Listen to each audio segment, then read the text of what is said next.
In this video, we're going to understand the concepts of consumer surplus using diagrams and simple numerical examples.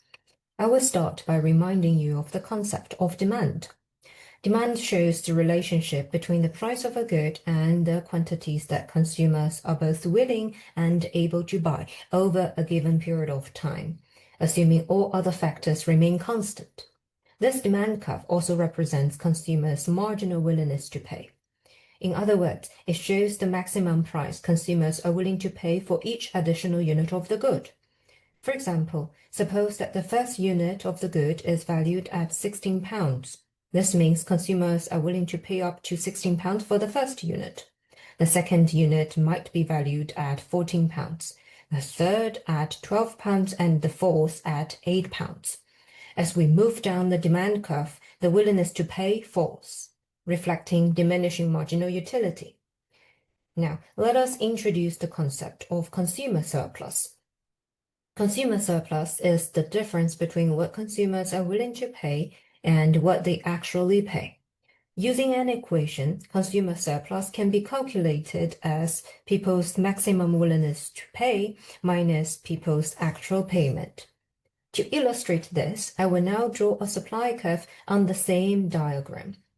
The intersection of the demand and supply gives us the market equilibrium E on the diagram. Suppose that the market equilibrium price is £12 each, and the market transaction quantity is 3 units. At the price of £12, consumers will purchase the first 3 units of the good. The fourth unit will not enter the transaction because consumers are only willing to pay £8 for this unit, which is lower than the market price of 12. Now, let us calculate the consumer surplus for each unit. For the first unit, consumers are willing to pay £16, but only have to pay 12. So the consumer surplus is valued at £4.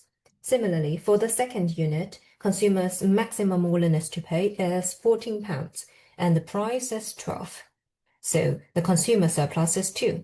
For the third unit, consumers' maximum willingness to pay is 12, and the price that they actually pay is 12.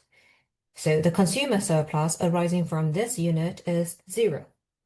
If we add up the surplus gain from each unit, the total consumer surplus is 4 plus 2 plus 0, £6 altogether. From the diagram, the consumer surplus for each unit can be seen as the vertical distance between the demand curve, which shows people's maximum willingness to pay, and the market price, which is determined by the intersection of the supply and demand. However, in real market, the quantity traded is often in thousands and sometimes millions.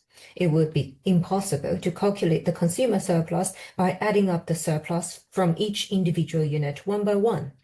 That is why we generalize consumer surplus as an area. When the quantity of the good is large, we add up all the small vertical distances together so that it becomes an area on the diagram. Specifically, total consumer surplus is the area that is under the demand curve and above the price paid by consumers, bounded by the equilibrium transaction quantity. This shaded area here, the total consumer surplus, represents the total benefit consumers receive from participating in the market.